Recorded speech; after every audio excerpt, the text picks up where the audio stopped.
With us now is Dr. Jennifer Otter Bickerdike, and we're going to be talking about her book. She's written several books, but this one is about being Britney. Welcome to the show. How are you, Jennifer? I'm good. Thank you so much for having me. I really am excited to chat with you today. I'm excited too. It seems to me like you were just born from the womb, just like rocking out. Like this is your soul. Am I right? Bless you for saying that. You know what? It seems like that. Like my number one memory is running naked into the sea on Thanksgiving Day, and my second memory is stealing my parents' Doors album and playing it on my Fisher Price record player. Oh So my yes, gosh. very much. I had that same, I'm a little older than you, but I had that same record player. You're talking about like the yellow arm that you put over and it plays. Yeah. I was just Uh-huh. hey girlfriend, I'm like yellow, orange, and remember that color combo that was big in like the 70s, the orange and brown color combo? That Yes. was it. And I don't know if you've done this, but like I live in England now and I keep trying to recreate my childhood. So like I bought one probably about 5 years. I bought one off eBay and I didn't realize that the powers is different here than in America. Oh, And that's so right. You needed a converter. yes, I plugged it in the wall and started smoking, and my husband's like, "What's that sound? What's going on? What's that smell?" So yeah, it's a great piece of machinery. Yeah, I love the thing that they also made, which was show and tell, that had like the little film strip thing, and you'd put the record on top. It was like a red kind of Ooh, thing. There was a show and tell. I also loved my Barbie friendship airplane, United. oh, I love that toy. I'm like you. When you come to New York next time, Jennifer, I want to have you into our green room because it's literally a museum of all types of fun toys and collections and television and music memorabilia. There's actually another Fisher Price toy that is like a movie camera, and you actually like twirl ooh. it like this. So good things. But so You you came out you won't into get me this out of world. there. You won't get me out of that room. So Sorry, keep going. so Santa Cruz. So you were born in Santa Cruz. You now live in the UK over the pond, but you grew up just loving music and wanting to make a difference. But isn't your doctoral also in the music industry? Yeah, so I did a PhD actually on, of all strange things, Joy Division and Nirvana. And what that was about, you'll love this, Donna. I picked where I was going to do my PhD based upon where Malcolm McLaren, who was the manager of the Sex Pistols, I mean, this is just the most. If a student came to me and said, "Oh, this is how I'm picking where I'm going to go get my doctorate," I would just be like, "You're crackers." That's how I based where I was going to get it. This is where the Sex Pistols manager went. That's where Oh I'm my going. gosh. I And love that. I'm it's so ridiculous. But yeah, so that's my PhD was in like for probably about 5 years after I got the PhD, I would say I'm a world-renowned expert on Joy Division. Um, so yeah, that's what my PhD was on, and then my master's was actually on like I did like a dual master's on hip hop and Morrissey of the Smiths. So and fandom, like that's my kind of thing is fandom because I'm a huge, as you can see me nerding out about Fisher Price. I'm a huge fan of so many things. I think fandom really is the new religion, I think, in the 21st century, especially, which is why I think being Britney and Britney Spears is such a fascinating character. And also, you went to number one with one of your books, which is all about vinyl, like a number Yeah, one bestseller. that was really surprising. That book was basically I'd been teaching at the university for a couple years, and one thing that I find really inspiring and important, and I think that this is something that you are very much about too, is just always kind of thinking, what is the next thing I want to do? I feel like as a woman, kind of after age 30, society tells you that you should go off to the glue factory and just give up on your hopes and dreams and stop evaluating who you are and what you are. And I really am anti that whole vibe. And I've been teaching for about 3 years. I was 43. And I'm like, what is it I've always wanted to do? And it was to be writing actual books that people bought, not academic books, actual books. And at the time, I kept going to my literary agent. I was obsessed with yacht rock. So Hall and Oates, Michael McDonald, Doobie Brothers. And I kept bringing her these record covers like H2O by Hall and Oates. I don't know if you know that record cover. It's like the two of them facing off, covered in sweat. And I'm like, this is such an amazing cover. And she's like, you should write a book about why vinyl matters. And so that's how the whole thing started. That was my first book. And then another thing I think is really important is taking chances. Like I'd been out of the music industry. I was the marketing director for Interscope, Geffen A&M for about 8 years, and I'd left to go get my PhD. And you know how this works. Like, if you're out of the industry for a year, you're already kind of out of touch. If you're out of it for 6 years, you're just like forgotten. So I'd been out of the industry when I decided to write Why Vinyl Matters. And so I was like starting from scratch. So I literally, my very first person I wanted for the book was Henry Rollins. And I found an email address for him on the internet. And I just emailed him completely just as a random person, like, hello, would you ever be in this book? I didn't have a book deal, like nothing. And Henry Rollins replied back and said, listen, if you get a book deal, I'll be your first interview and you can tell people I'm involved with the book. Like, he didn't know who I was. And from that, I got like Lars Ulrich from Metallica. I got Fatboy Slim.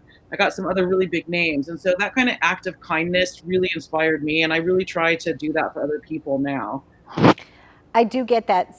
Similar in my career path with having celebrities on the show. You know, you get one and then you're trusted, and then Yeah. other people will talk to you. You know, like I did get to interview John Oates, and I really loved that interview because be still my heart. I mean, but yeah, I loved that interview. Yeah, I mean, I love that. like, like I told you, I'm talking to the Bengals about doing their biography, and they sent me a list of people to interview. And now I'm used to talking to the Bengals. At first, I mean, I still get excited talking to them because they're so sweet, but they sent me like a list, and on the list was Cyndi Lauper. They're like, oh yeah, you should talk to Cyndi. And I'm like, I don't know if I could deal talking to Cyndi Lauper. I mean, that's like talking to God. You know what I mean? Like, Cyndi Lauper was my everything. I don't like, yeah. So yeah, like that's like John Oates. That would be another one where I would just like fall to my knees and kiss his feet if I met Daryl or John. So I feel you on that 100%. I think you're so fun. You are super, super fun, and any student would be lucky to like study under you. So we're here today to talk about this book, which is Being Britney. So it's about her 40 years of life, actually. You went through like birthday by birthday. It's got great pictures in it, some fun anecdotes. Why did you feel it was important that you honor her in this way with this book? That is such a good question, Donna, and I love that you picked up that it was 40 chapters for 40 years of Britney's life. And I know that you and I are over 40, but do you remember? I remember like turning 30. When I was 26, I was terrified of turning 30. And when I was 40, I was terrified. I mean, these milestone birthdays, I don't see men freaking out the same way that we do. And Britney turning 40 as a sex symbol, I'm like, I wanted to honor that instead of having it be a freak out thing. And also, I just finished writing a book on Nico from the Velvet Underground, who there was all this mythology about.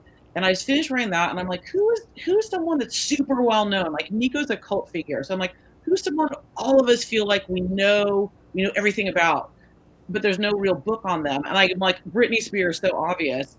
I went and I looked, and oh my gosh, Donna, I'm a nerd. Like, I have a PhD. Nothing gets me more aroused than going to the British Library and an archive, So I go to the British Library, and there's no books on Britney. There's hardly even any real magazines. And I'm like, here's this woman that has created economies, changed popular culture, and she does not have a book that honors that context of her life in a really serious manner. And that's why I wanted to write that.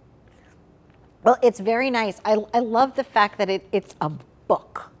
Do you know what I mean by that? Like Girl, I know. It's paper and ink, and I always love these pieces because a book to me is like an art piece. Oh, bless and you. It's tangible.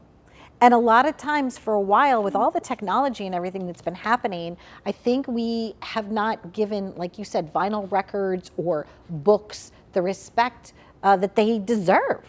And so it's fun for me to touch something with, paper and ink, and to have a piece of art in our studio. And, so congratulations on that too, because so many people now are skewing away from that. And it's fine, however you want to ingest your information. And, there's nothing wrong with electronic books and things like that. But I hope that there will always be a place in our culture for an actual book with a spine, and a dust jacket. It's the coolest. Dr. Jennifer, I was like, oh, it's a book. You know what I mean? It's not like just a pamphlet.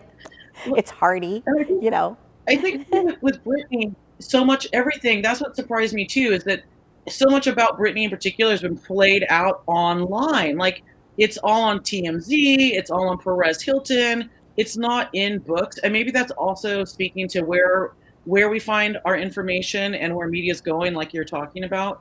But also to what your point, there's something about, oh, if it's, I don't have a book on my bed, but even like notebook, like this is something, this is tangible. This makes it more real, and it is substance to it. And I think that those objects of substance, that helps define us in a different way than, you don't like, you and I are of an age where when we go to someone's house when we were younger, we'd look at their books and records and be like, do we want to hang out with this person or not? You don't really like look at someone's streams and go, do I want to hang out with this person or not? And yet I think we're still so craving that sort of identity that music and books give us. So it's this weird moment we're in a lot of ways. So Jennifer, the thing that I love also about your book is that on the spine, I can see this color blue, and all I have to do is flip right to that, and that's where all of your beautiful color pictures are. So congratulations to you too. You have a whole entire, like, many, many photos in here. So this is such a keepsake. So I appreciate you being on the show, and so much joy to you and continued success. So go Jennifer with Oh, being Britney. thank you so much. You are wonderful, and please be my new best friend. And you're welcome to come to England anytime. I'm sitting in my spare room. I'll just put a sign that says Donna's room from now on. So come over, girl. I actually might take you up on that because my ancestors were from Cornwall, and I haven't made a trip Oh, over to England in a while, so I'm on my way. guess where I live? Guess where I No live? way. No, where do you I live live? in Devon, which is right next to Cornwall. Yep. My family's from I St. live an Denis. hour. Come on over, girl. We'll track them down. You'll come on over. It was meant to be. It was meant to Seriously. be. I love having new friends. Okay, yeah, their last name was Stevens, Stephens, and also Harvey. Okay. So I'm related to all of them. So, all right, I'm coming over. We'll have a pint or something. I'm All not right. kidding. I mean, I know it's random, but anytime you want, you're welcome. I mean that. And have Patrick give you my email address. Thank Patrick you. Barrett. Thank you. All right, Okay. take care. Bye, Dr. Jennifer.